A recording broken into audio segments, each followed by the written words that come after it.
Hello everybody, आप सभी का बहुत स्वागत है द रेलवे स्टोर चैनल की रेल इन्फो सीरीज की एक लेटेस्ट एपिसोड में। तो आज के इस एपिसोड के जरिए आप सभी को पता चलने वाला है एक इंटरेस्टिंग टॉपिक के बारे में, और ये टॉपिक है कि इंडियन रेलवेज क्यों अपना ट्रेन स्पीड को नहीं बढ़ा रहा है। So without wasting any time, let's begin.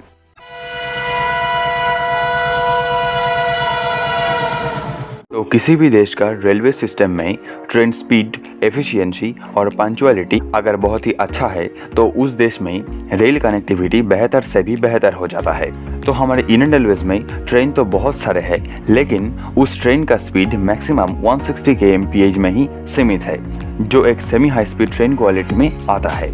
और ये ट्रेन है 12049 12050 गतिमान एक्सप्रेस। आपको बता दें कि हाई स्पीड ट्रेन मतलब बुलेट ट्रेन नहीं है, क्योंकि हाई स्पीड ट्रेन का मैक्सिमम स्पीड है 200 से 220 kmph। बुलेट ट्रेन का मिनिमम स्पीड ही है 250 kmph से ज्यादा। जिस ट्रेन की हर तरह की जानकारी आप इस चैनल की सब्सक्राइबर होने के नाते जानते ही होंगे। और अगर आप हमारे चैनल में नया है तो आपको बताते हैं कि आप इस ट्रेन की हर तरह की जानकारी जानने के लिए आप हमारे चैनल की top 5 fastest train of Indian railways नाम की एपिसोड को देख सकते हैं। तो अगर बात करें रेलवे की ट्रेन स्पीड ज़्यादा ना होने के कारण के बारे में, तो इसके पीछे बहुत सारे टेक्निकल, इकोनॉमिकल और जियोग्राफिकल रीज़न मौजूद है, जो है कुछ इस प्रकार।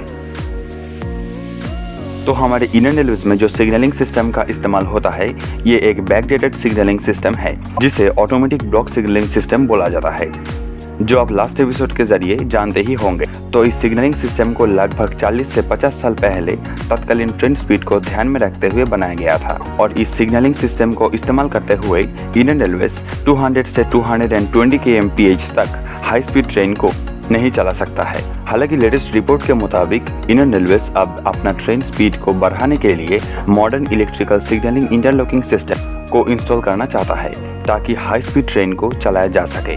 और कुछ रिपोर्ट के मुताबिक ये बात भी प्राप्त हुई है कि कुछ जगह पर इस सिग्नलिंग सिस्टम का काम शुरू भी हो चुका है।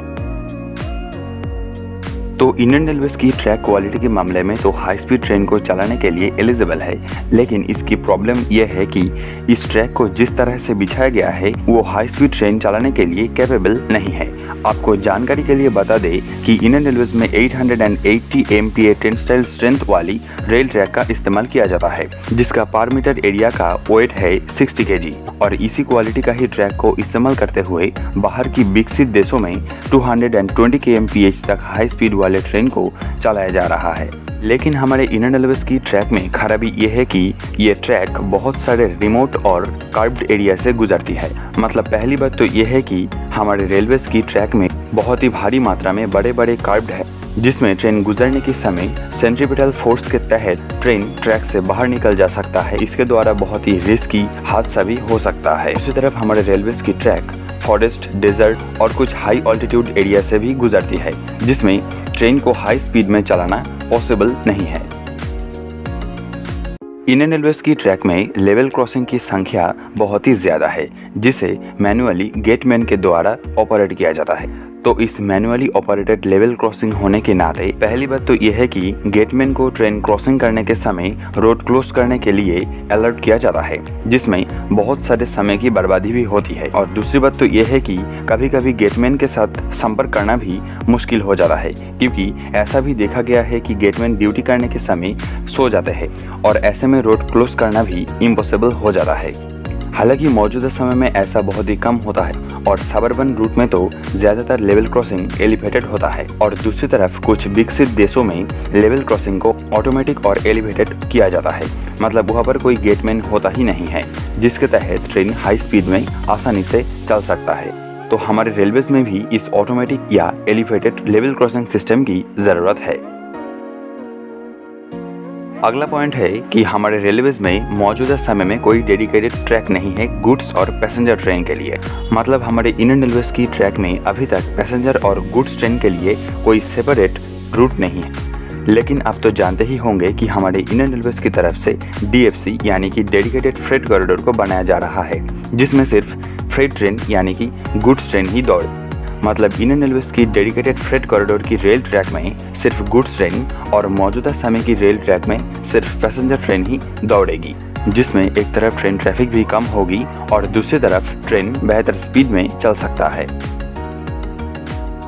जैसे कि आपको पता होगा कि हमारे इंडियन रेलवेज वर्ल्ड की 4th लार्जेस्ट रेलवे नेटवर्क है, जिसमें हर दिन लगभग 13,000 पैसेंजर ट्रेन और गुड्स ट्रेन चलता है और हर दिन 30,36,000 मीट्रिक टन सामान और 2,30,12,000 पैसेंजर इस ट्रेन के जरिए अपना मंजिल पर पहुंचते हैं। तो इतनी बड़ी रेलवे नेटवर्क में रिक्वायरमेंट के मुताबिक ट्रेन ट्रैफिक भी बहुत ही ज़्यादा है और डेडिकेटेड फ्रेट रूट ना होने के लिए गुड्स ट्रेन भी इस रूट में ही ज़्यादा स्पीड में नहीं चल पा रहा है। तो इसीलिए रेल ट्रैफिक भी बहुत ही ज़्यादा है और ट्रेन का स्पीड भी इंक्रीज नहीं हो पा रहा है। तो बाहर की देश में हाई स्पीड रेल कॉरिडोर को अगर आप नोटिस करेंगे तो आपको मालूम होगा कि वहाँ पर रेल लाइन के पास फेंसिंग किया हुआ है, जिसके मदद से आसपास की कोई लोग और फॉरेस्ट में कोई जानवर लाइन के ऊपर नहीं आता है और ट्रेन हाई स्पीड में आसानी से चल सकता है। और किसी भी हाई स्पीड रेल लाइन के साइड में फेंसिंग करना बहुत ही ज़रूरी है। हालांकि इंडियन रेलवेज की सबअर्बन रूट में ऐसा देखा जाता है, जिसका ज़रूरत हर रूट में है। तो इंडियन रेलवेज की हर लोकोमोटिव में कन्वेंशनल डिज़ाइन का इस्तेमाल किया जाता है, जो बहुत दिनों से ही रेलवेज में इस्तेमाल हो रहा है।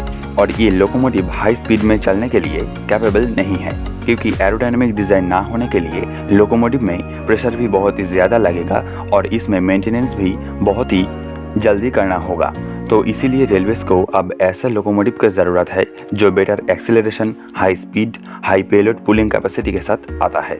हालांकि CLW की तरफ से WP5 लोकोमोटिव का कुछ एरोडायनेमिक वेरिएंट को बनाया गया था, फिर भी ट्रैक कंडीशन को ध्यान में रखते हुए इसे 160 kmph में ही रेस्ट्रिक्टेड किया गया है। इंडियन रेलवेज में वर्तमान समय में बेसिकली 2 टाइप का कोच का इस्तेमाल किया जाता है, जहां पर पहला है ICF कोच, जिसका मैक्सिमम रेस्ट्रिक्टेड स्पीड है 110 kmph, जो एक मिनिमम स्पीड वाला कोच है। तो दूसरी तरफ LHB कोच को इस्तेमाल किया जाता है, जो एक सेमी हाई स्पीड कोच है और इस कोच का मैक्सिमम रेस्ट्रिक्टेड स्पीड है 160 kmph। मतलब आप समझ सकते हैं कि इंडियन रेलवेज में हाई स्पीड रेल कोच का भी क्राइसिस है। हालांकि वंदे भारत एक्सप्रेस में इस्तेमाल होने वाली मॉडर्न ICF कोच ट्रायल के मुताबिक 180 kmph की स्पीड को आसानी से झेल सकता है, फिर भी इस ट्रेन को 130 kmph में ही रेस्ट्रिक्टेड किया गया है। तो ये थी कुछ टॉप जानकारी इंडियन रेलवेज की ट्रेन स्पीड क्यों नहीं बढ़ रहा है इससे जुड़ी हुई, जहाँ पर ये बताया जा सकता है कि इंडियन रेलवेज में हाई स्पीड ट्रेन चलाना इम्पॉसिबल नहीं है, क्योंकि इंडियन रेलवेज अपना बिजिएस्ट रूट यानी कि दिल्ली हावड़ा रूट में ट्रेन की स्पीड को इंक्रीज करने के लिए सोच रहा है, जो पहले 180 kmph और उसके बाद उससे भी ज़्यादा होने की उम्मीद है। तो दूसरी तरफ इंडियन रेलवेज में एरोडायनेमिक डिज़ाइन वाला WP5 लोकोमोटिव अवेलेबल है, जो 200 kmph में पैसेंजर ट्रेन को पुल करने के लिए कैपेबल है। और दूसरी तरफ 12,000 हॉर्स पावर आउटपुट वाला वर्ल्ड की मोस्ट पावरफुल लोकोमोटिव अवेलेबल है, जो गुड्स ट्रेन को भी हाई स्पीड में पुल करने के लिए सक्षम है। तो आज के इस एपिसोड के जरिए आप सभी ने जितने सारे पॉइंट के बारे में जाना, अगर इंडियन रेलवेज फ्यूचर में इसकी इम्प्रूवमेंट करे तो हो सकता है कि हमारे देश में फ्यूचर में हाई स्पीड ट्रेन दौड़ेगी। हालांकि मौजूदा समय में इंडियन रेलवेज की फिनेंशियल कंडीशन को देखते हुए ये कुछ कठिन है, लेकिन आप तो जानते ही होंगे कि इंडियन रेलवेज अब बुलेट ट्रेन को ऑपरेट करने जा रहा है, जिसकी जानकारी आपको हमने ऑलरेडी पहले बता चुके हैं। तो देखते हैं कि इंडियन रेलवेज फ्यूचर में किस में ज़्यादा ध्यान देता है, बुलेट ट्रेन जो मैक्सिमम 320 kmph की स्पीड में चलेगी या हाई स्पीड ट्रेन जो मैक्सिमम 220 kmph की स्पीड में चलेगी। तो आज के इस एपिसोड में सिर्फ इतना ही। अगर आपको एपिसोड अच्छा लगा तो लाइक और शेयर करना ना भूले, और आपका कोई सुझाव या ओपिनियन है तो आप कमेंट बॉक्स में ज़रूर शेयर कीजिए। बाकी इंडियन रेलवेज के साथ जुड़ी हुई और भी लेटेस्ट जानकारी के लिए आप हमारे चैनल द रेलवे स्टोर को सब्सक्राइब कर सकते हैं। So thanks for watching this video. जय हिंद, वंदे मातरम।